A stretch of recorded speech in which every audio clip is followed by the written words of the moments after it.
Hola de nuevo a todos. Hoy vamos a cambiar la velocidad del doble clic del ratón para adaptarla a nuestras necesidades.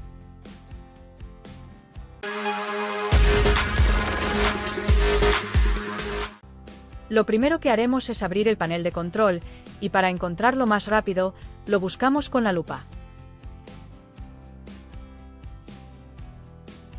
Una vez dentro, cambiamos la vista a iconos pequeños para verlo todo más claro. Luego, buscamos la opción mouse y hacemos clic en ella. Aquí encontramos la configuración que necesitamos. Solo nos queda ajustar la velocidad del doble clic a la que más nos guste y listo.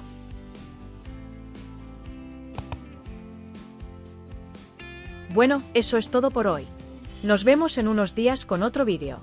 No olvides suscribirte y darle a like.